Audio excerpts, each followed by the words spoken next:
Can you hear me now? Oh no, it's not moving. Sound.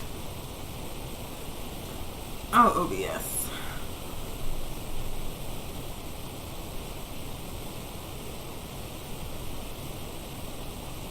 Let's see. Oh, I see. Speaker. Property. Oh my god.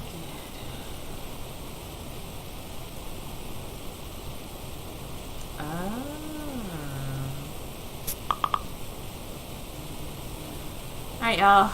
I'm using a fancier microphone. So, I apologize for that, but it seems like y'all can hear me now. Is that right? Is that right? The feedback is probably my very loud computer. A very loud or very slow computer. With the fan spinning. Sweet. Thank you, Monica. Thank you, Tiffany. Sorry about that, y'all. Technical difficulties. We appreciate your patience. My name is Onya Sanu. I am an organizer with the All African People's Revolutionary Party in New Mexico and the All African Women's Revolutionary Union. Good morning, Monica. Thank you so much. Appreciate y'all so much for helping with that, because I would have just been talking and I would not have known that y'all couldn't hear me. So thank you. Deeply appreciate y'all. So yeah, this is Weekly Pan-African News Live. This is the weekly show that APRP New Mexico does every single Thursday at 11 a.m. Mountain Time. We do this because very early on in this pandemic, this wild global situation, we realized that like a lot of the information that was coming from the top, that was coming from so-called reliable sources, was straight up nonsense. For example, they told us for a very, very long time, for like 2 straight months, that we didn't need to wear a mask.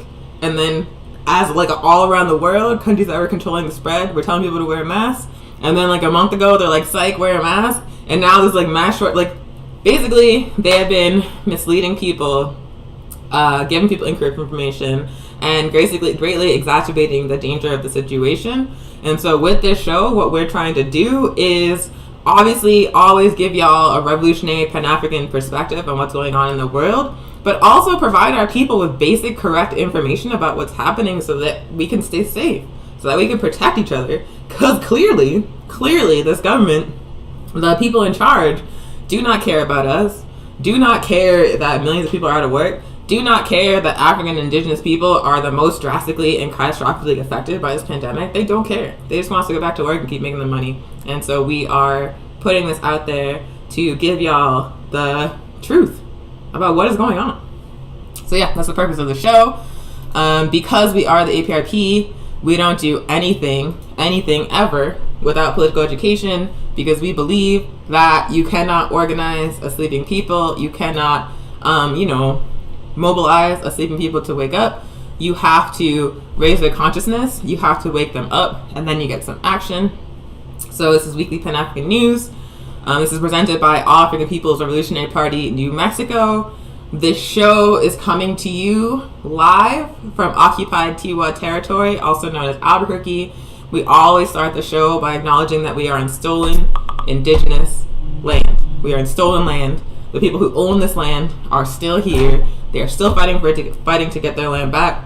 And if we have anything to do with it, indigenous nations of the Western Hemisphere will get their land back, period. Just like we are going to get Africa back, period. So this is occupied Tiwa territory, and we always want to acknowledge that every single show.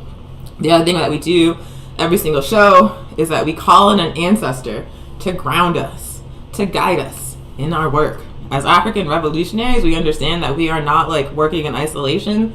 We are not like we didn't just like pop up out of the ground. We're part of like a continuum of struggle that has lasted for 5 centuries. We are, the only reason that I'm talking to you today, the only reason that I am a part of the APRP is because for hundreds of years before me, my ancestors, the people that came before me, were fighting and learning and building the institutions that we have to build upon today. So everything that I am, everything that African people are, we owe to our ancestors and to our history. And so we always want to acknowledge that, just like we acknowledge that it's stolen land.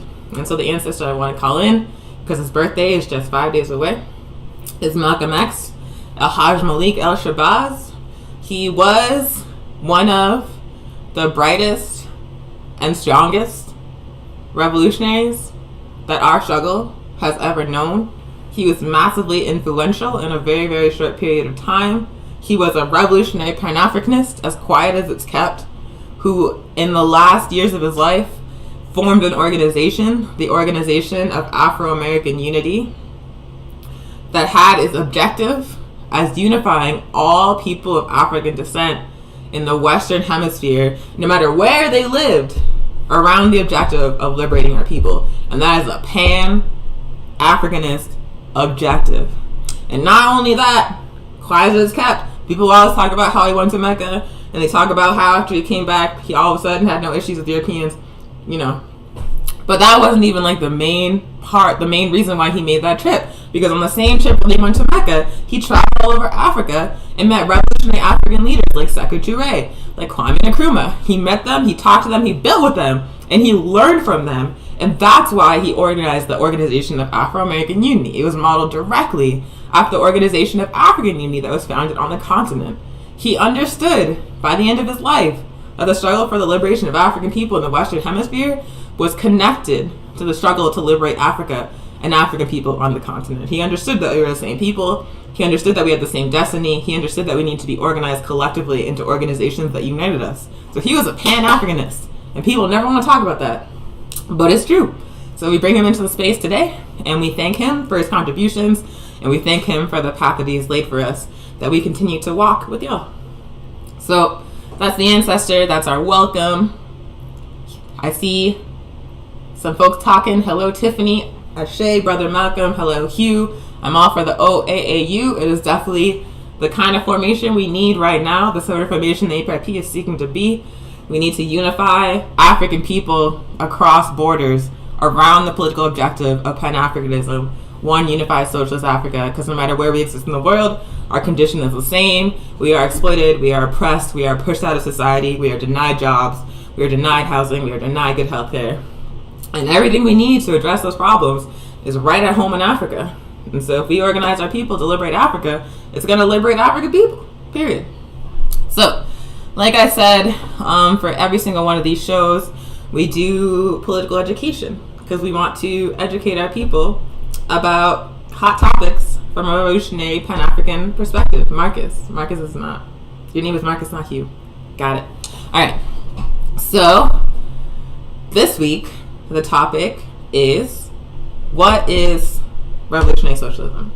Like I mentioned at the top of the show, the APRP, the All African People's Revolutionary Party, is a revolutionary Pan-African socialist party based in the African continent with the political objective of Pan-Africanism that we define as one unified socialist Africa.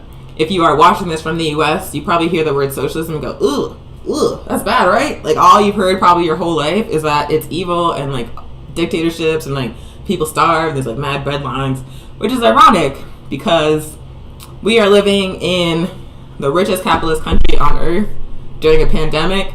And I don't know if y'all have been by a food pantry recently, but those are breadlines, y'all. Those are breadlines with people in cars wrapped around for blocks and blocks and blocks waiting to get food to take care of their families in the richest country in the history of the world. That is also capitalist.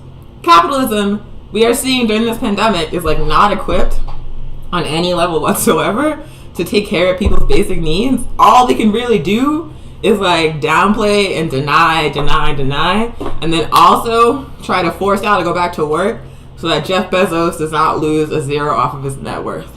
So clearly within this situation, even though we've been told our whole lives that like socialism is terrible, capitalism is failing like super hard right in front of our eyes. And so the reason why we are revolutionary socialists is because we understand that capitalism is a shit show. It is a death cult. It is basically a system that is organized so that a handful of people, usually European people, but not always, but usually European people, control all of the wealth, and then all of the rest of us have to work for our entire lives to barely survive in order to make that handful of people rich. Capitalism is a system where a handful of very rich people and corporations and countries control the vast majority of the wealth that is produced by the labor of regular working class African and colonized people like me and like you watching this. We work our whole lives to make someone else rich, and we have nothing to show for it. And if at any point we cannot work to make someone else rich, then we starve to death, maybe we become homeless, maybe we die. That's capitalism. Capitalism is a system where the economy is organized to enrich a small number of people. Socialism is the exact opposite. Socialism says that if I and you and our communities do the labor to produce what we need to survive in the society, to produce wealth and to produce goods, that we should collectively control our labor and the tools we use to do that labor, the means of production. It's saying that rather than like a handful of people controlling everything, that everybody should control everything collectively. And then instead of a handful of people hoarding wealth and like having like gold-plated yachts and like ships and like whole rooms full of shoes, instead we should use the wealth produced by our labor to make sure that everybody has what they need to live. Make sure everybody has housing. Make sure everybody has healthcare. Make sure everybody has good food to eat. Make sure everybody has education from birth to death for free. Make sure there's free childcare. There is like more than enough wealth existing on this planet to make sure that every single person, no matter where they live, no matter what their identity, no matter what their income, has what they need to survive. There is more than enough resources and wealth on this planet to provide for the basic needs of every single living thing on Earth. The issue is that we're living in an economic system that depends on growth and accumulation in the hands of a few, while the rest of us are left to die. So we are revolutionary socialists because we believe the economy and the society should be organized to meet the people living in that society, to meet the needs of the people living in that society. It makes no sense to me whatsoever that 1%, 2% of the world's population controls all the wealth. That a person like Jeff Bezos, the owner of Amazon, could have $1 trillion on the same planet where people are living in tents and not able to eat on a daily basis. It makes no sense to me. And all the people that produce that $1 trillion for Jeff Bezos, all the people working in those Amazon warehouses, all the people manufacturing products, like being forced to work for slave wages in Southeast Asia and Africa and Central and South America, all those people are struggling, and Jeff Bezos has $1 trillion? What kind of sense does that make? What kind of system would produce a contradiction like that? And how could you possibly organize that that's the best way that we could do this? Especially as we're watching, like, it's directly the fault of super wealthy people and super wealthy corporations that we are living through this pandemic, this like extremely terrifying and intense situation, and also that we are living through the slow death of the planet that we need to survive. It's these wealthy, like, you know, inconceivably wealthy people and these inconceivably wealthy and powerful corporations and nations that have destroyed the planet, that have like stolen and destroyed land, that have poisoned the water, that have like, you know, used up all the basic resources that we need to survive, that steal, you know, precious minerals from Africa and use like child slaves to extract them. It's the system of capitalism that set the planet up in this way, that set us up for having to suffer through catastrophic climate change.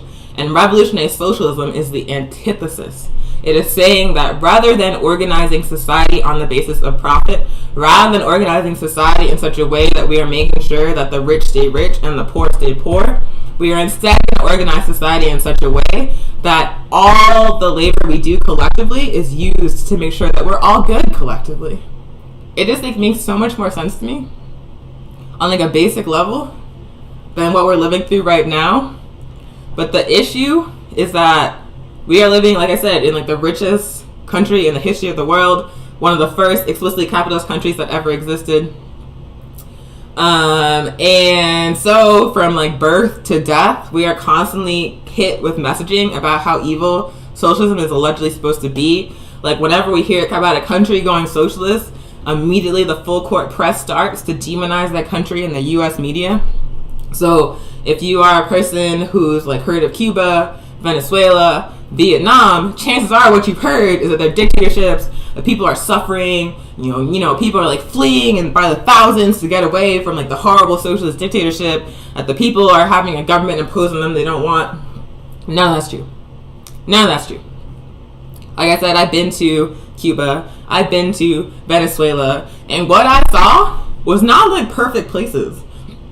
Not perfect societies by any means. Like, there's no such thing as like a perfect country. That's not the argument we're making. What I did see was people who, if they got sick, they could go to the doctor and get medicine for free and get treatment for free and maybe have to wait 10 minutes and the treatment wasn't racist and then they have to go home. What I saw was people who were poor but who had guaranteed food, guaranteed healthcare, and either free or extremely subsidized housing, so that even though they didn't make a lot of money, they still had their basic necessities no matter what. No matter what. I've told the story of how when I went to Cuba the first time, I twisted my ankle. And I was like a huge baby about it because I was like, this hurts a lot. And I remember I went to we were like staying in like a camp for, international delegations. And I went to the doctor's office on the camp. And I was like, I don't know how this is going to go. In the United States, I honestly don't go to the doctor because it's always like really racist and really uncomfortable, and I don't ever really get help. I just get like mad judgment. So for the most part in the United States, if I hurt myself, I just kind of figure it out. But in Cuba, I was like, let's see how it goes. So I went to the doctor. I waited for like 10 minutes. This lady comes out. She looks like me. Like she's dark skinned. Like she has like long, like inch long nails. Like her titties are out. Her skirt is short. And she's like, hey girl, what's up? And I was like, what? Who's this? And she starts asking me questions, and it becomes clear that's the doctor. This lady who has like the flyest acrylics, who has like, hands full of jewelry, who has my complexion, who dresses the way that I do, is the doctor. And she is kind to me. She's not asking me for insurance. She's not asking me for money. She's not regarding me with suspicion because she thinks I want to get drugs like they do in the United States. She's just like, what's up? How can I help you? So I explain what happened. She takes my temperature. She looks at my ankle. She gives me some ice. She gives me some painkillers. She says, go lie down. I hope you feel better. And that was it. The only thing she asked for me is for me to write down my name and the time I came in. And then that's all I needed to do to get healthcare. For this, relatively, in the United States, if I got to the ER, that would have been $1,000. And they would have made me wait for 2 hours. They would have assumed that I was trying to scam for painkillers. They probably would have been like, there's nothing wrong, just go home. And so the contrast between healthcare in a country in which the society is organized to preserve life versus a society where it's organized to maximize profit for a few people was drastic. It was out of control. It's out of control how different an entire society becomes when they drastically change their orientation to life. Socialism is a system that puts life first. Socialism is a system where you're how do we make sure that everyone's good? How do we make sure all together, working collectively, that everybody has what they need to live?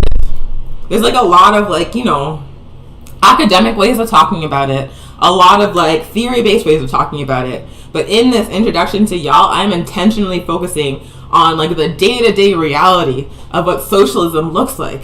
Because what we hear about Cuba, what we hear about Venezuela is not true. And when we look at the reality of what's happening in the United States, we see nothing but cruelty and barbarism and scarcity. When you look at Cuba and Venezuela, you see doctors going door to door for free, talking to people about COVID-19. You see people receiving, food every single week to make sure they can take care of their families. You see when these countries decided that in order for them to survive the pandemic, people had to stay at home, they provided the means for people to do that. Venezuela is going to cover people's rent for 6 months.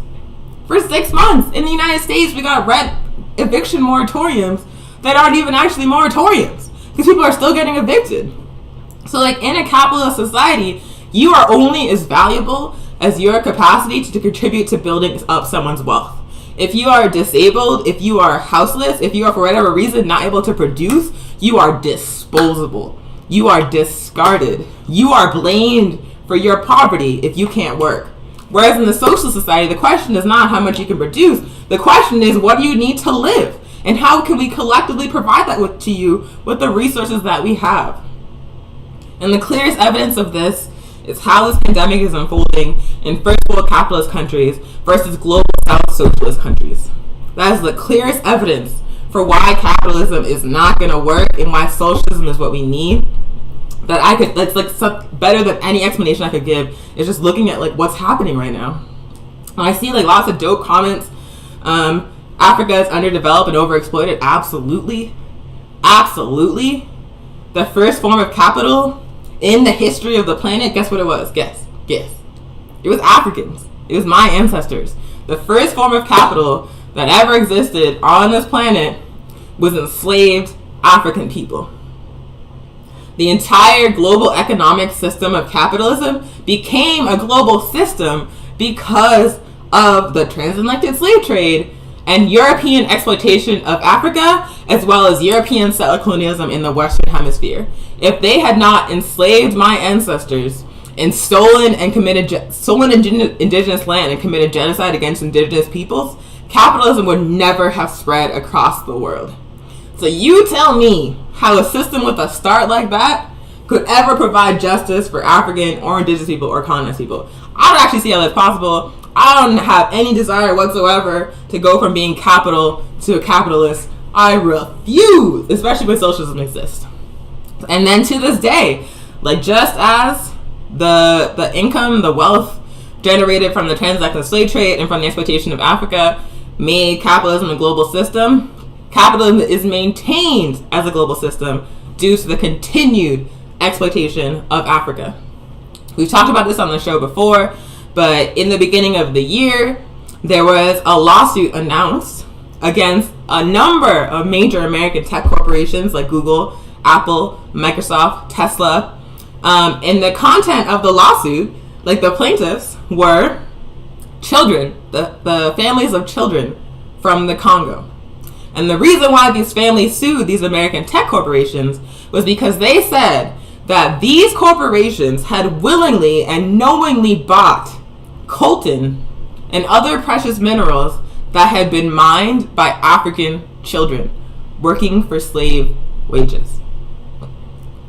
These families said that Tesla, that Apple, that Google, that Dell, that Microsoft were knowingly buying minerals from the Congo that were mined by enslaved African children.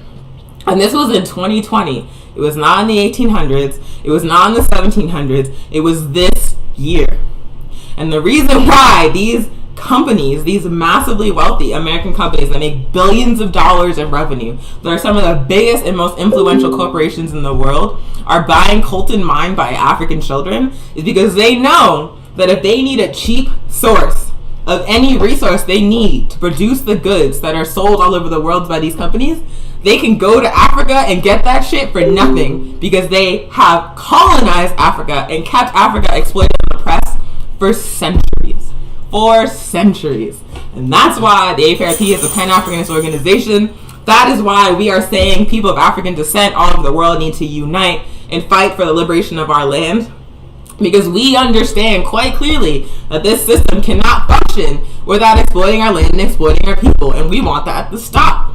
We think that instead of the resources of Africa being used to enrich a handful of rich Europeans, a handful of sociopathic rich people, instead the resources of Africa should be collectively controlled by the masses of African people and used to make sure that the masses of African people have what we need to survive, have what we need to live. We come from the richest landmass on the face of the planet, but we are poor wherever we exist because the wealth of that landmass is not used to provide healthcare, housing, medication, schooling for our people. Instead, it's being used to make Fitbits and Priuses and drones and sneakers and all kind of bullshit that's sold all over the Western world. So we are socialists because we understand that our people were the first form of capital, and the exploitation of our people in our land prompts up capitalism, and we don't want to do that anymore. We think that needs to stop. We think that there's no reason whatsoever why African people should be suffering and poor wherever we exist if we come from the richest place on earth. It's very simple to me. It's very controversial because, again, we live in a capitalist, like a filthy capitalist country that tells lies about socialist countries 24/7, 365. And so there's like a lot of confusion among the masses of people in the United States about whether or not socialism is good.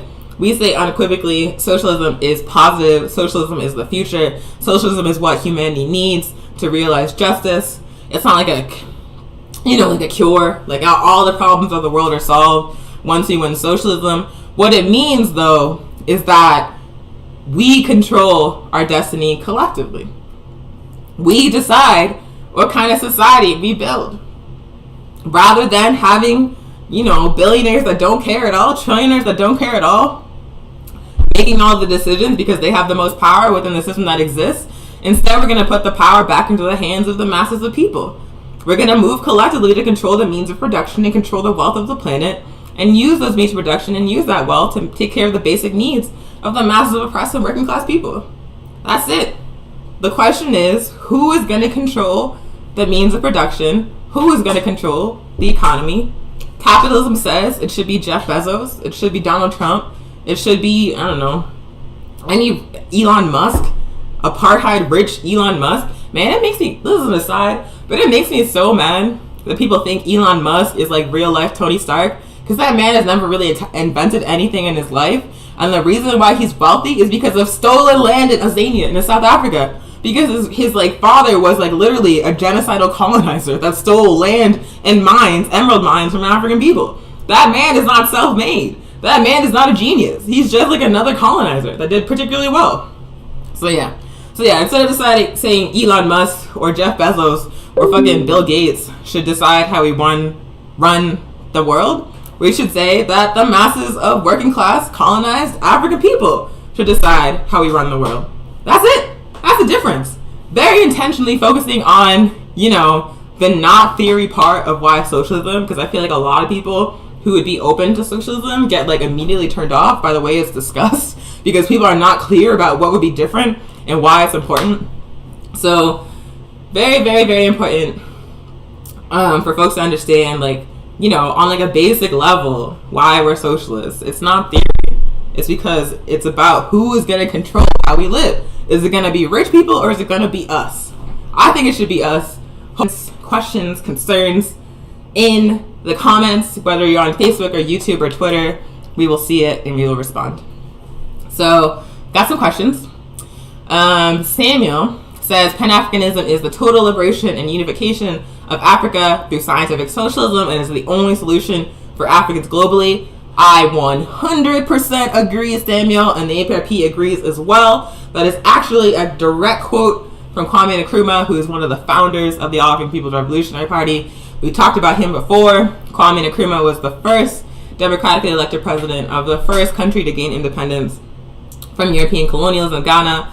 And after Ghana gained independence, he was like, look, y'all, we are completely surrounded by, neo-colonial states that are controlled by the oppressor. And unless we work to liberate the rest of the African continent, we are straight up sitting ducks. So he said Ghana's independence is meaningless, while the liberation of the rest of Africa and the African diaspora, and we agree.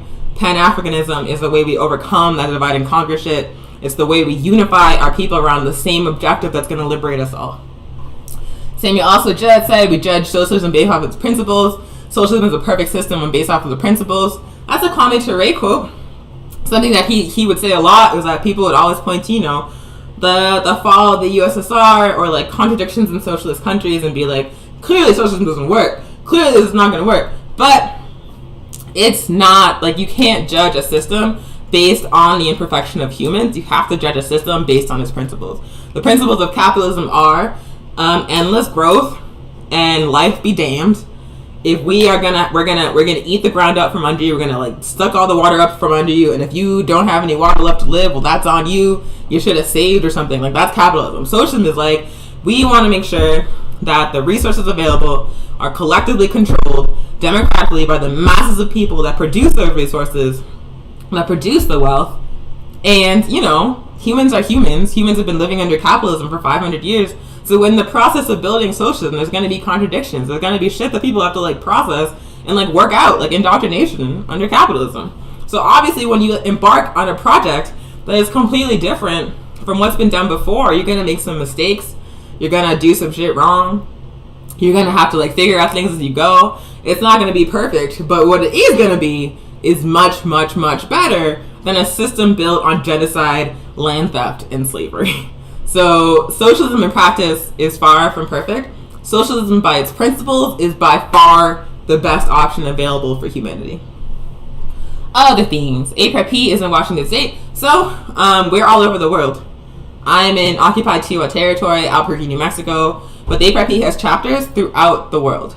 We are based in Africa, and the largest chapters are in Africa, but we also have chapters in Canada. We have chapters throughout the United States, including in Washington State. We have chapters in the Caribbean, and if I have anything to do with it, we're going to have chapters in Central and South America, so we're everywhere.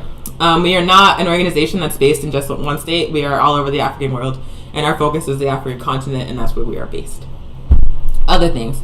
You're dropping heat. Thank you. Andrew says, only way Musk is like Tony Stark is if Stark's daddy got rich selling bombs to the U.S.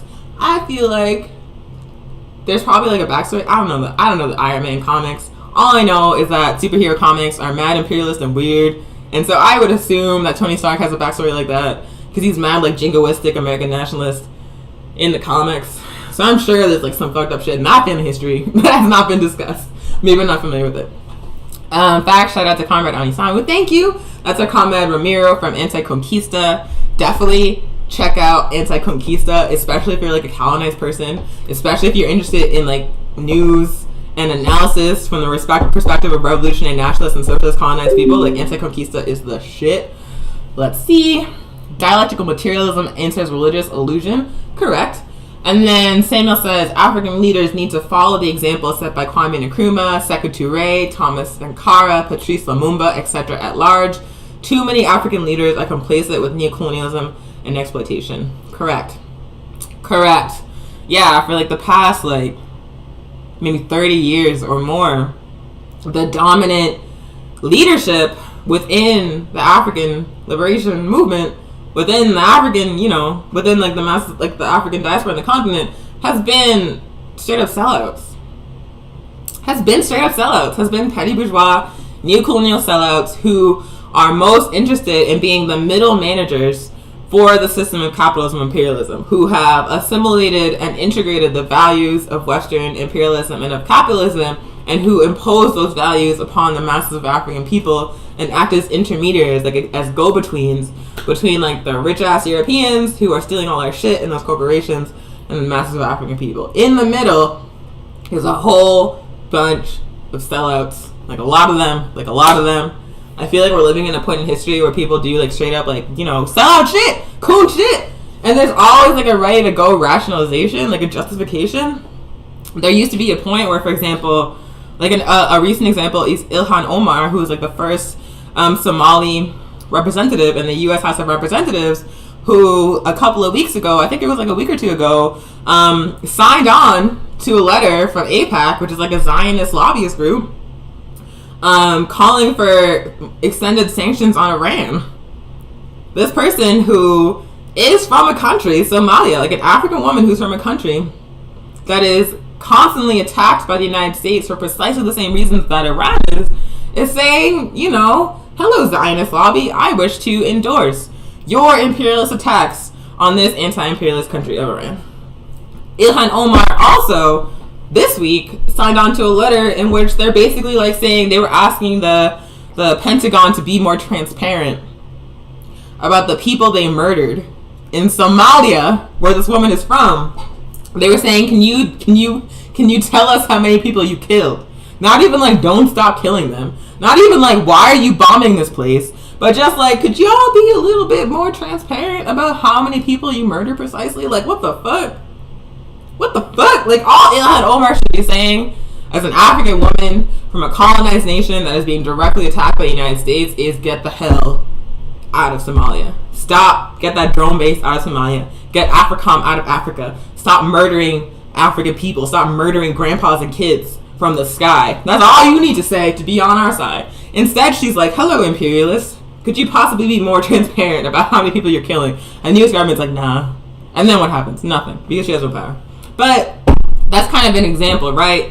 Where rather than like saying, like calling like a spade, being like, that is messed up. Y'all are killing people from the sky for no reason. And the entire premise of AFRICOM as a project is nonsense. It does not belong there. It's colonial. Instead of like calling it as she sees it, like calling it as it is, it's always like, accommodation, like wheeling and dealing, and like, you know, negotiating. Ugh, like, I hate that shit. Like the class of leaders that exists among African people now is a bunch of straight up motherfucking sellouts. Like, that's it. Excuse my language. I really try not to swear. I kind of give it up. I'm really tired today. But yeah, Samuel's correct that, like, you know, this class of African leaders that exist is a very, very far distance from, you know, Malcolm X or Kwame Nkrumah or Sekou Touré or Winnie Mandela or Gloria Richardson, like we talked about last week. Like, they're just straight up sellouts. They're sellouts who tell us as they're selling out that it's for us. Like, as they're like cashing the check, they're like, this is for you. It's fucking terrible. Anyway, Tiffany says, fuck colonizers. I agree, Tiffany. I agree. But that has been the PE section. I'm going to work really hard for this episode to stay under 90 minutes. Because usually when it's me by myself, it's like 2 hours. And I don't know how I do that. I just be talking. So this time I'm going to try to keep it much briefer than I usually do. Because 2 hours is like a lot of time to watch someone talking. Anywho. So that has been the PE section. We do it every show. We try to keep it brief because, you know, it's the format. And also, who wants to hear me talking for that much time? So yeah, we're going to move on to the next part of the show. And please keep putting your comments in the comments. Oh yeah, one last note from Samuel, who has been having good comments this whole time. Samuel says, Zionism is an evil system, but Zionists have convinced the masses that attacking the system of Zionism is anti-Semitic. We must continue speaking out about the evils of Zionism. Excellent point. Excellent point. Like, organizations like AIPAC, like the ADL, have been instrumental in propagating this confusion that criticizing Zionism, which is a white supremacist, settler colonial, imperialist project of genocide against the indigenous people of occupied Palestine, they have gone full court press to convince the masses that criticizing Zionism and criticizing Israel is anti-Semitic. Palestinians are Semitic peoples. So how is it that committing genocide against Palestinians is not anti-Semitic, but criticizing the agents of that genocide is anti-Semitic? That makes no sense to me personally. I'm going to criticize white supremacy and settler colonialism no matter who is motherfucker doing it. And Zionism has nothing to do with the religion of Judaism. Zionism is once again a white supremacist, settler colonial, imperialist project, and criticizing Zionism and attacking Zionism and criticizing Israel and demanding liberation for Palestine is a responsibility for any person fighting for justice for humanity or fighting for justice for life on earth. Period. It's not anti-Semitic. Palestinians are Semitic peoples. Killing Palestinians is anti-Semitic. Demonizing Palestinians is anti-Semitic. Criticize Zionism, not anti-Semitic. Also, our duty as revolutionaries. So thank you, Samuel. You've been coming with the heat in the comments this whole time. Tiffany, too. I appreciate y'all. Alright. So, next part of the show. Like I said at the top of the show, like, there's been a lot of straight up disinformation coming from, like, the CDC, coming from Trump, coming from, you know, all levels of the colonizer capitalist government, has contributed drastically to, you know, the number of infections and the spread of this virus unchecked in the United States. And so we want to provide y'all with some basic information to keep you safe. If you have been watching the show, this is going to be your review. But again, like, people, like, we are in the community all the time talking to people, talking to our folks, and folks do not know basic information about this virus. They're still in the dark about basic shit because there's been so much confusion and lies coming from the top. And so that's why we do the basic information as often as possible. Because every time we get a new viewer, we want to keep sharing it. We want, if people like watch the videos later or share them, we want them to know this. So if it's a review for you, please be patient, because a lot of people just don't know. They don't know. So first and foremost, and usually go through a presentation for this, but I don't want to do it right now. I'm trying to keep it short. So yeah, if you prefer the presentation, just let us know in the comments, and next week we'll do it again. But first and foremost, COVID-19 is not a hoax. It's not a hoax. It's not like a pandemic. It's not like overblown, you know, like a conspiracy to make you stay home. It's like none of that shit. Like, people are actually dying. A lot of people of all ages, of all identities. But in New Mexico and in the United States in general, the most drastically impacted people are African, indigenous, Chicano, Latino people, and Asian people. So not only is it not a hoax, but our communities, colonized working class communities, are being hit the hardest. My comrade Andrew just said in the comments, my friend's mom just died of COVID a couple of days ago. I have known multiple people that have died, who I've have met in person.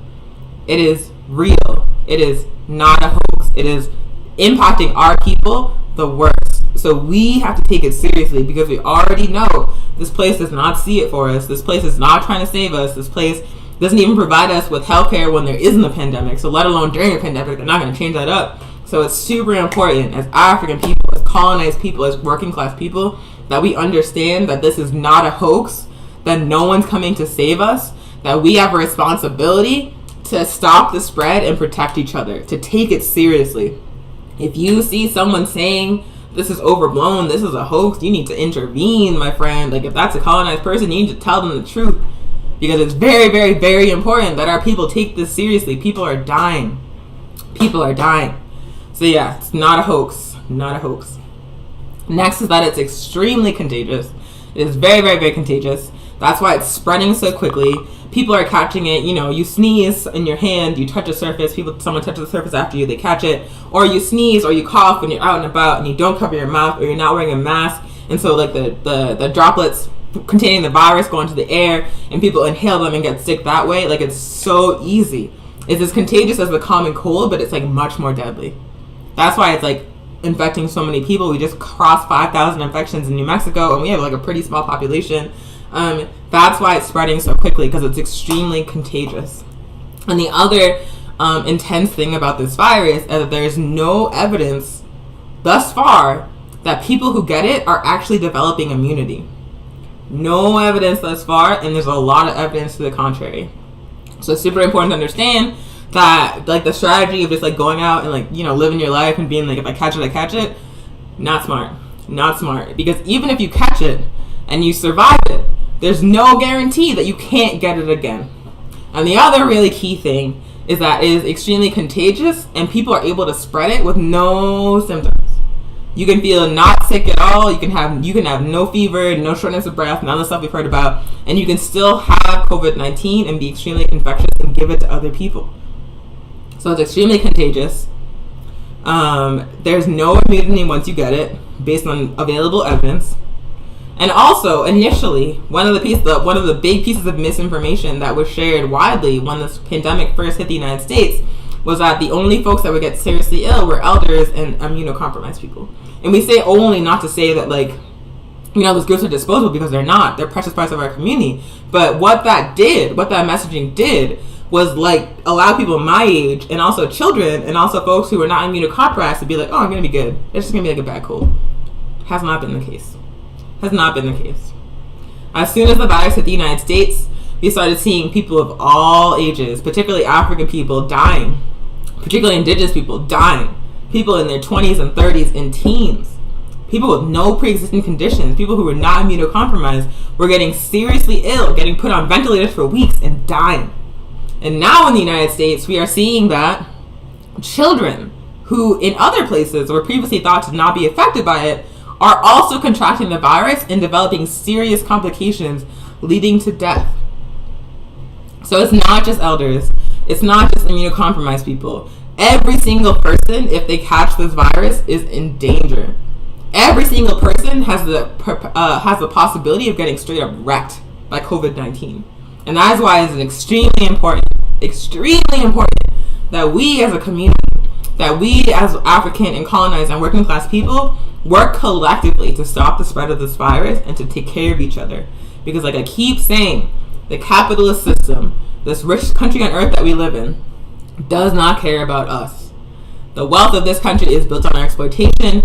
They do not care whether we live or die. They care about how much wealth they can extract from us. If we're not able to work, we just cost them money, and so that you can just go ahead and die because that's easier for me. They do not care about us. They do not care about us, which means we have to take this seriously and we have to care about us. So how do you do that? How do you stop the spread? How do you make sure that if you are carrying COVID-19 with no symptoms, that you do not by accident spread it to other people? So things that you can do. Stay home as much as you're able. We understand that is imperfect advice because, like I said, if you cannot work under capitalism, your fate is to just be homeless. Your fate is to just be housing insecure. And that is a reality for hundreds of thousands of people, if not millions of people in the United States. For many, many people, when you hear stay at home, there is no home. There is no safe shelter-in-place location. And so we're saying that with the understanding that for many of our people, staying at home is not a possibility. But if it is a possibility for you, if you have a safe space to be inside, then for the love of God, stay inside as much as you're able to do so. And by doing that, you're keeping yourself safe, you're keeping the people you are in community with safe, and you're also making it easier for the folks who have no option of staying home to be safe as well, because they are less likely to come in contact with someone who could give them the virus. So that's first. Stay home as much as you're able if you are able to do so. Second, and this is something that everybody can do, is wear a mask that covers your nose and your mouth whenever you're in public. Wear a mask that covers your nose and mouth whenever you're in public. Right now, there's like a lot of like really spoiled, oh my god, petty bourgeois Europeans going to state capitals and carrying guns and saying, I am not going to wear a mask, that infringes on my liberties, blah, blah, blah, blah, blah, blah, blah, blah, blah, blah. I just read, so there was like a bunch of those protests, like, around state capitals for the past couple of weeks. And I read in, I think it was in Wisconsin, that they did like a round of testing this past week. And they were like asking people questions, to do some contact tracing. And one of the things they found was that 70% of the new infections, of the people that were newly infected in the past couple of weeks, had reported going to a large gathering in the weeks before they tested positive. Extrapolating what that says to me, and I don't know this for sure, but this is a safe assumption, is that the people that went to those protests carrying guns and yelling in each other's faces and refusing to wear masks because of the Constitution or whatever the fuck, got each other sick! They got each other sick, and they spread that shit widely, and because they were like, I'm too free and American to wear a mask, all they did was like self-own. That's all they did. So don't be like these racist ass Europeans going to the Capitol with an assault rifle. Instead, just cover your goddamn face, cover your nose and your mouth, wear a mask whenever you're in public. And what you're doing when you do that is if you sneeze or you cough or you like spread droplets, whatever, when you're talking, you're making it so that shit is not going into the air so other people won't breathe it in. You're not just doing it so you won't catch anyone else's cooties. You're doing it so no one else will catch your cooties. It's like self-care, and it's also like collective community care. And the other thing about a mask, is that even if you're like, for whatever reason you have like a blah-blah attitude about catching a deadly virus, like, we are living in a period of like extreme facial recognition technology, like in supermarkets here in Albuquerque. If you are shoplifting, there's like cameras with artificial intelligence that will scan your face and call the police. So that already exists like across many, many, many places. Even in like random ass Albertsons here in Albuquerque, there's like facial recognition technology. And like a really good way to avoid technology like that, like a really good way to thwart it, wearing a motherfucking mask. Wear a mask. Wear a mask. Like, there was like, before the pandemic, there were all these states, like these state legislators that were trying to pass legislation that would prevent people from masking up at protests. And then the pandemic hit, and now they have no option. They can't do that anymore because everybody has to wear a mask. So if you were a person that was like, we should be able to mask up at protests, congratulations, we won by default. Because now everybody's going to wear a mask. Now these facial recognition cameras are going to be scanning our faces, and they won't only go to get half, like, even if you are like a conspiracy theorist, even if you're like a fucking COVID-19 truther or whatever, like, wearing a mask is like an anti-state action. It's a way of like thwarting the spreading, like the creeping surveillance state. So even if you don't care about getting sick or getting other people sick for whatever reason, you should embrace wearing a mask as often and whenever you're able to in public, because we've been fighting for that right within the movement for years. And they were about to make it illegal, and now they can't anymore. So, like, take advantage, y'all. Take advantage. Wear a mask that covers your nose and your mouth when you're in public. Other things you can do to stop the spread is maintain a 6-foot distance from people you're not living with at all times. That means if you go to the store, if you are out and about, if you are walking your dog, like, make sure that you are maintaining a distance of at least 6 feet from someone that you are not living with anytime you are in public. And a lot of stores here in Albuquerque, they like drew circles on the floor 6 feet apart so people know where to stand. You can also like go like this if you're really big like me, and this is like 6 feet. But yeah, just keep your distance from people. Maintain personal space. Maintain like a little bubble of a 6 foot radius all around you, and just like keep your distance. Because the farther you are away from people, the less likely you're going to get caught in that wave of droplets containing viruses if they happen to sneeze if they're not wearing a mask, or if they're wearing a mask and something gets through. Just a way to, again, stop the spread. Other things that you can do are avoid touching your face, especially your eyes and your nose and your mouth. The virus lives in the fluids that you secrete from your body. So if you touch your mouth and don't wash your hands and then touch a surface and you have the virus, you just got the virus on that surface. If you sneeze and don't cover your mouth, or if you sneeze and cover your face with your hands and you don't wash your hands and you touch something, you just got the virus on that surface. So it's the safest thing just to avoid touching your face. And if you wear a mask that covers your nose and your mouth, you're way ahead of the game because you can't touch it because your shit's covered. And also, the way to avoid, inadvertently spreading the virus from touching your mouth and then touching your hands is to not touch your face, but also to wash your hands frequently with soap and water. Wash your hands more than feels reasonable. Wash your hands so much they get ashy and cracked, but then also use lotion. Wash your hands. Wash your hands. Wash your hands. I wash my hands whenever I come home, obviously whenever I use the bathroom. Anytime I am touching like a high touch surface like my phone or like a doorknob or a toilet handle, I wash my hands so much. And the reason I do that is because I do not want to inadvertently transfer the virus from my hands to the surfaces in my house.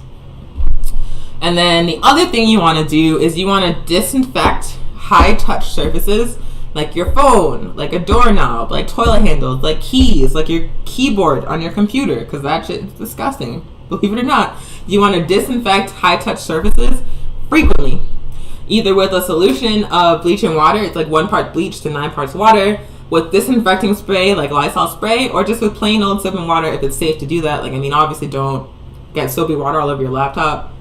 I did not tell you to do that. Please don't do that. But you can use like a wipe to disinfect electronics. But basically, you want to make sure, for the things that you're touching all the time, for the things that, are high touch, you want to disinfect them frequently alongside the hand washing, alongside the avoiding touching your face, alongside wearing a mask that covers your nose and mouth, and alongside the social distancing. I see Andrew has some tips.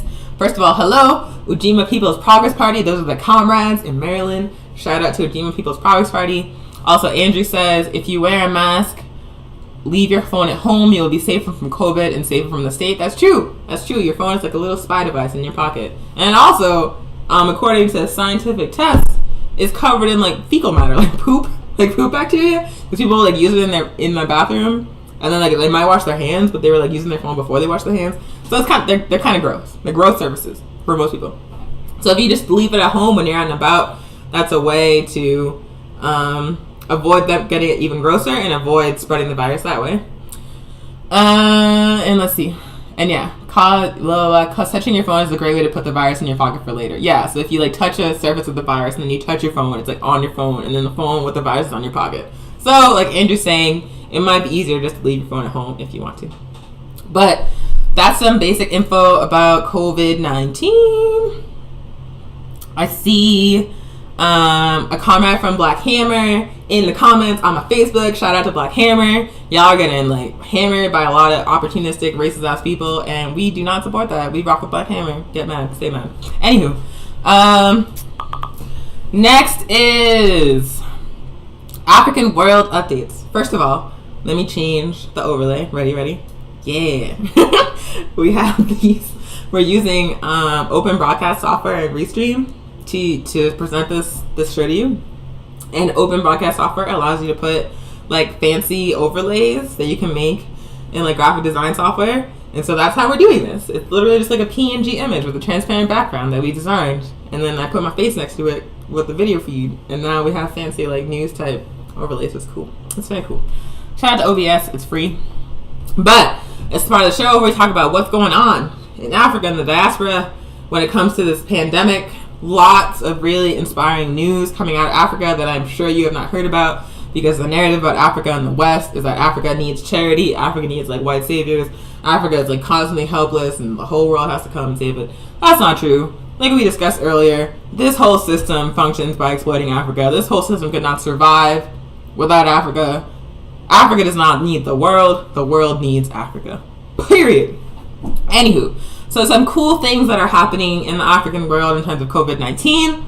In Senegal, we have previously discussed Senegal a couple of times because they were working on a COVID-19 test that returns results in 10 minutes and costs only $1 to produce. And they're selling those tests at cost because the scientists in Senegal knew already from jump that once this pandemic hit, no one was going to be checking for Africa. All these rich countries are going to be worried about shutting down their borders and being racist like they usually are. So Africa's like, we got to take care of each other. So Senegal started producing these tests that were going to cost $1. That are going to be widely distributed throughout the continent. Senegal is also working on a prototype for a ventilator that they built using 3D printed parts that cost just $160 to manufacture. Just $160 to manufacture, produced entirely in Senegal. So they made a prototype. They're testing it out now. And it's really, really cool because like there has been a worldwide shortage of ventilators throughout this pandemic. The United States, because there's no long-term planning in capitalism, it's always just like short-term, how do we maximize profits? Oop, there's a crisis, what do? We don't know. So once the pandemic hit, the United States started like sucking up all the supply of ventilators like all over the world. You know, the United States has the biggest budget, has the most wealth, has the best capacity and the power to like, you know, control who can buy what and like, you know, dominate negotiations. And so all of the global South countries, African countries, Central and South American countries, Southeast Asian countries were like fucking locked out. They were locked out. And so Senegal, rather than just being like, oh man, and like trying to appeal to the United States for help because they know the United States ain't shit, instead Senegal is like, how do we build our own ventilator using the knowledge and resources we already have? And so that is what this ventilator prototype as an example was. They literally 3D printed the parts and built that shit, and it cost $160 versus the thousands of dollars that capitalist manufactured ventilators cost. So shout out to Senegal for that prototype and also for that COVID-19 test that's going to be a game changer on the continent. Other cool thing happening in Senegal is that they are producing their own masks and face shields. Their own masks and face shields. In Dakar, workers are manufacturing 1,000 face shields per week for distribution within that country to control the spread of the virus. 1,000 face shields per week. Using resources from Senegal and labor and knowledge from Senegal. I promise you that everything Africa needs for Africans to be free and for Africa and Africans to thrive already exists in Africa. All we need to do is cut off the parasite, cut off the capitalist system, cut off the imperialists and the colonizers, and make sure the resources and labor and brilliance of Africa are being used to advance Africa and Africans. That's it. We already have what we need. We just got to get this motherfucking leech off of us. That's it. Other cool things happening in other places in Africa. Ethiopia was able to acquire 1,000 used ventilators from a number of different sources, and they are now in the process of repairing and upgrading those ventilators for distribution throughout the continent. And Ghana is using drones to distribute COVID-19 tests to remote areas in that country. So just a brief overview of some of the really cool stuff that is happening around, the response to COVID-19 in Africa. These are all like indigenous African solutions, indigenous African brilliance, using African resources, African labor, African science, African technology to produce what Africa needs to stay safe during COVID-19. Do not ever anyone tell you ever that Africa is a charity case, that Africa needs the West, that Africa can't get by on its own. Like, it's not true. It's all lies. It's all colonial lies. Africa has always had everything Africa needs to be free. The problem is just the parasites. The problem is just the global system that is built on the exploitation of our people and our resources and our land. So that has been the African World News Updates. Hello, Jean. Nice to see you. Thanks for tuning in. So yeah, that's the African World News Updates. Like I said, I'm trying to keep it short because I have a tendency to talk like a lot, and there's no need for it. I'm very tired. So if you have any thoughts or anything to add, definitely put that in the comments and I will acknowledge. But we'll move on to the next section, which is New Mexico. So local updates on what's going on with this pandemic here in New Mexico. So what is going on with this pandemic here in New Mexico? A couple of things. First and most intense is that we broke over 5,000 positive infections this week in New Mexico. New Mexico is an extremely underdeveloped state. It's one of the poorest states in the United States. It's also what they call a majority-minority state, which makes no sense. It makes no sense. But what that means is that the majority of the population in New Mexico is colonized nations, colonized people. That is Chicano, Latino people, indigenous people, African people.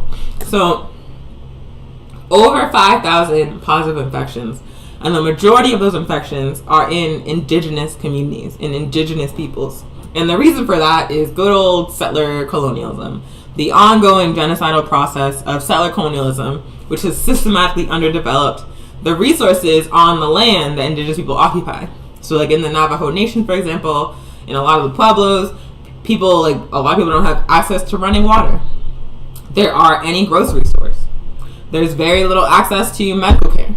And this is not because, indigenous people don't want those things. It's because they have been systematically underdeveloped by the settler empire. They've had their resources sucked out. They've had, their land bases shrunk and controlled and surrounded by enemy territory. And so the consequence of that is that indigenous people in New Mexico are being hit extremely hard by this pandemic. And now we are above 5,000 positive cases, and super, super important, New Mexico isn't at the peak yet. We are not at the peak of infections in New Mexico. It's gonna keep going up before we get down the other side of that curve. And so against that backdrop, it's also being revealed that New Mexico is currently number two in the country for infections of COVID-19 in children. And again, those are indigenous children for the most part. So it's super, super intense.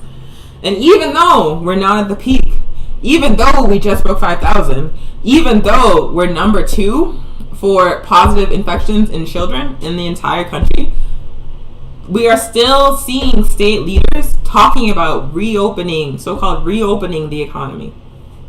The governor recently announced a staggered reopening where businesses were going to be allowed to function at reduced capacity. And what that has meant in practice is that if you go out to the store right now, the shit is packed. The shit is packed. People are not wearing masks. People are not social distancing because there was never a campaign of public health to give people information they needed about this situation and about the virus. There was never systematic political education on a mass basis to help people understand why these things needed to happen. And so as soon as the stay-at-home order came down, people were like, why are we doing this? I don't get it. I don't understand. Why do you need to wear masks? Even African people. It's not all European people. And then once the governor was like, okay, we're going to start reopening again, what people heard was, it's over. So this is the consequence of what happens when, people in leadership under capitalism do not do the work to get the message to the masses of people, to educate the masses of people about the situation, to give them the full picture so they can make the safest decisions.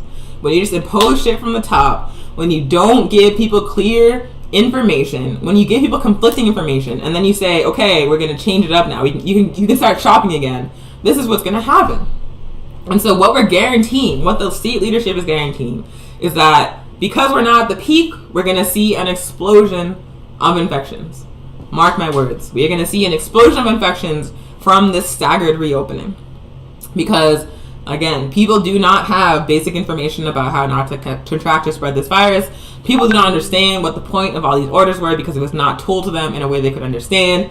And so a lot more colonized people are going to suffer the consequences of the disorganized way that this was rolled out and the disorganized way that this is being managed. And there's a narrative among liberals, European liberals in the state of New Mexico, that the governor is doing a great job, but in a context where indigenous people, while representing 11% of the state population, are representing over 50% of the infections, and in which we are number 2 for infections in children. Clearly, that is not an indication of a good job. And clearly, if we're not at the peak and mass testing is not happening, It makes no sense whatsoever to do a reopening, whether it's gradual or not. So the way that people have been shouting out the governor and like the state leadership, you are not going to hear on this show, because I cannot accept the situation. The APRP cannot accept the situation where colonized people are getting wrecked and everybody's like, good job. No, fuck that. Anywho. So yeah, reopening even gradually, even in a staggered way at this point when we're not at the peak, where there's no mass testing, we have just passed 5,000 infections, and we're number 2 in the country for child infections, is a mistake. It's a mistake. It is a mistake, and it's going to get a lot of people killed. That's it. Fight about it if you want to.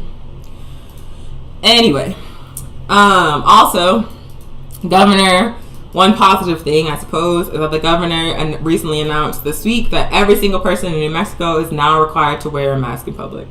Every single person in New Mexico is required to wear a mask in public.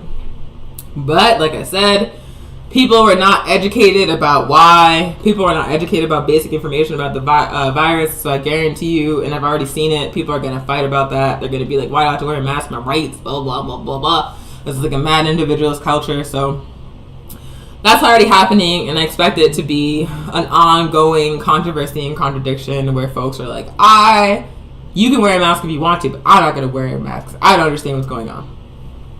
And then another thing, particularly for African people, is that the New Mexico chapter of the Delta sorority has organized free testing for African people in Albuquerque this coming Saturday, the 16th. It's going to be at the Navajo Elks Lodge, which is at 525 San Pedro Drive Northeast. And that free testing will be available from 9 a.m. to 11 a.m. So once again, that is free testing for COVID-19 for African people in Albuquerque. And that's happening Saturday, May 16th at the Navajo Elks Lodge at 525 San Pedro Drive Northeast from 9 a.m. to 11 a.m. And I believe that's testing even if you don't have symptoms. Testing that is freely available for African people, and that is organized by the Albuquerque chapter of the Delta sorority. So shout out to them for organizing that. And once again, it is too soon to reopen the economy on any level, and we definitely recommend that folks continue to stay at home if they're able, continue to maintain social distance, continue to practice like very diligent hygiene and disinfecting practices, and also continue to wear a mask that covers your nose and your mouth whenever you're in public. So that has been New Mexico COVID-19 updates, and I'm actually keeping good time. So positive criticism to me. And next is the local organizing updates for New Mexico. Because New Mexico, believe it or not, is like a hub of really positive anti-colonial, anti-imperialist, anti-capitalist organizing. We just don't hear about it because New Mexico is mad small, and because you can't really organize here and like build clout. Everybody's like, what are you trying to do? Who cares? Because no one cares. No one cares about clout here. So there's like really great work happening. That's all grassroots. That's all out of the community. Going to start off with what APRP New Mexico is doing, because that's the organization that's doing this show. So African People's Revolutionary Party New Mexico has launched a community defense program where we are providing groceries and supplies to African families and African elders in Albuquerque, and we eventually hope to expand that beyond Albuquerque to the rest of New Mexico. So we are weekly dropping off groceries and supplies to, it's going to be 40 families starting next week, as well as several elders in our community. We have been doing that for the past 8 weeks, and we plan to continue it for the duration of the pandemic. If you are interested in supporting that work, hold on. I got you. Hold on.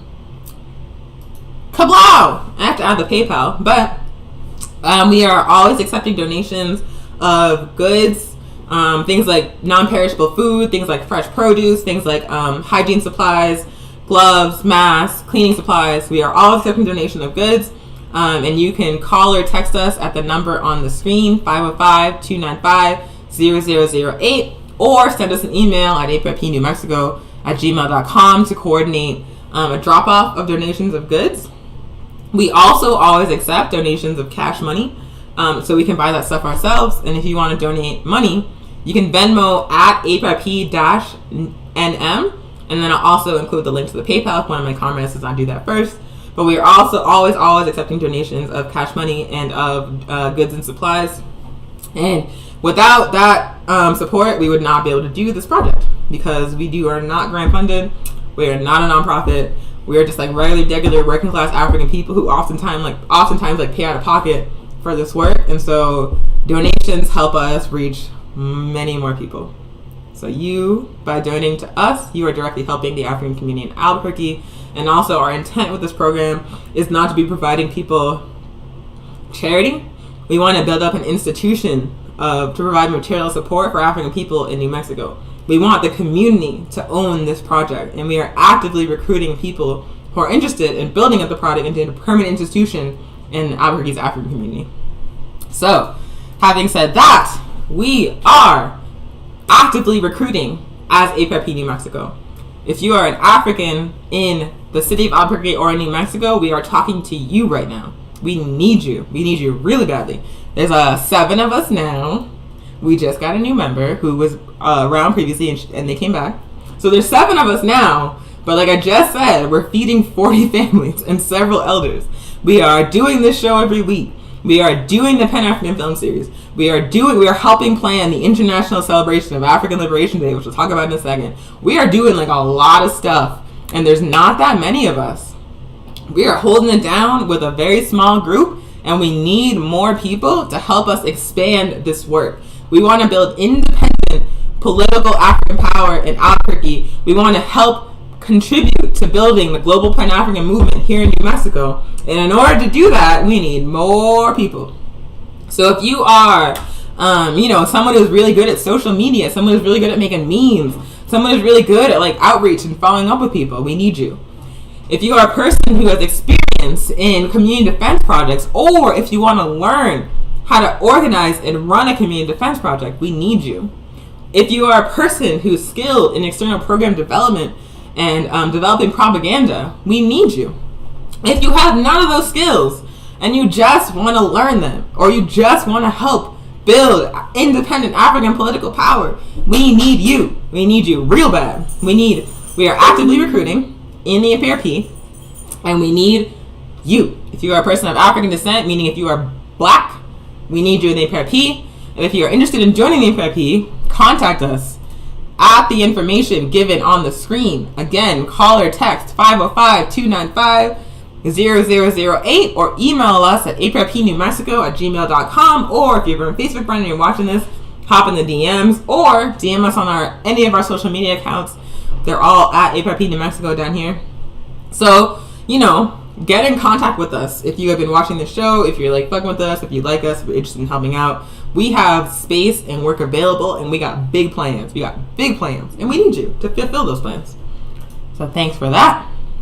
And also, like, if you're watching the show and you're like, I don't know about this socialism, I don't know about this revolution, that seems kind of intense, then, maybe the APRP is not for you.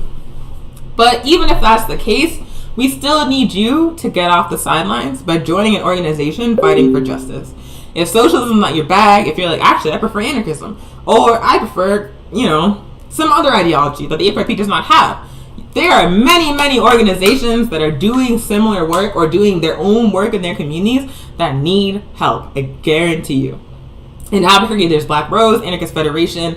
There's the Red Nation, which is an indigenous revolutionary socialist national liberation organization. There's Millions for Prisoners, which is doing incredible work around prison abolition and around freeing the people that are currently trapped in the facilities.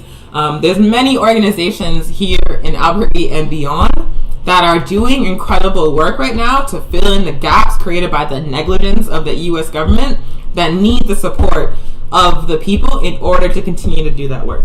I guarantee you. So even if you don't necessarily want to join the APRP because it's like a lot, I understand. You can also join any organization and help. Or if no organization exists that like suits your politics, that suits what you want to do in the world, then start one. All you need is like a friend and a book, and boom, you got an organization. That's it. So there's no excuse whatsoever. Like at this point in history, when we are dealing with a global pandemic, when we are dealing with catastrophic climate change, when we are dealing with like the violent crumbling of the capitalist system and like a wave of death in its wake, we need people, the masses of our people, organized and fighting for us to survive this collectively. The only way we're going to survive this period in history and what's coming after this, which is going to be worse, is if the masses of working class and oppressed and colonized people are in organizations building the capacity, building power to fight back and to defend our communities and to win the struggle to build a new system. That's it. So if you're not in an organization, now is the time to join an organization. If you're African, please connect with us to join the NPRP. If you're not African, or if you're an African who's not interested in socialism, join any organization fighting for your people. Now is the time. Join Black Hammer, join the Red Nation, join Millions for Prisoners, join IWW. Just join an organization because we need you in the fight right now. We need you. Speaking of Millions for Prisoners, they have been doing weekly protests every single Friday at incarceration and detention facilities all around the state of New Mexico to demand that the governor let these people out. That she let these people out. Because what's happening right now in these facilities is that people are not able to social distance. They're not being given basic shit like soap to maintain their hygiene. They're not being tested for COVID-19. And they are already being denied quality medical care, and that's just continuing. So altogether, what that means is that COVID-19 is spreading unchecked in prisons, jails, and immigration detention centers, and the people inside of those facilities are sitting ducks. They're being sentenced to death when they were not actually charged. They were not actually sentenced to death. They're being faced with a death sentence from a virus because they are not being given the help they need to stay safe. And so Millions for Prisoners in Mexico, alongside Showing Up for Racial Justice Albuquerque, alongside the New Mexico Incarcerated Workers Organizing Committee, or IWOC, have been organizing weekly protests every single Friday at assorted facilities around the state, demanding that folks be released, that they not be consigned to death because they just happen to be locked up within this barbaric capitalist system. So this coming Friday the 15th, that's continuing. If you are interested, it's going to be in Estancia, New Mexico. The meeting spot is going to be the Family Dollar in Estancia, 701 North 5th Street, Estancia, New Mexico. And from there will be a caravan from that Family Dollar to the Torrance County Detention Facility. It's going to be a car-safe, COVID-19 safe rally to free them all at the Torrance County Detention Facility. So we definitely recommend, if you are free tomorrow afternoon at 3:30, head on down to the Estancia Family Dollar at 701 North 5th Street in Estancia, New Mexico, for that caravan to the Torrance County Detention Facility, where you can demand the Governor Michelle Lujan Grisham, let these people out. Let these people out.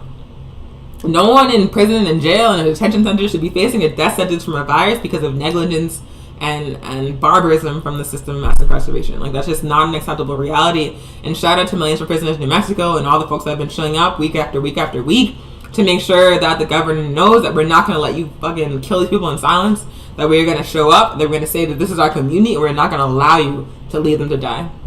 So please support that action tomorrow at 3:30, Estancia, New Mexico. If you go to the Millions for Prisoners in New Mexico Facebook page and go to the event section, you can find all the details.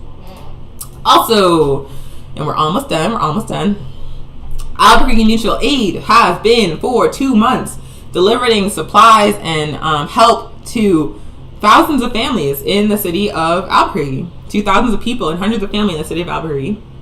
They're doing that shit every week.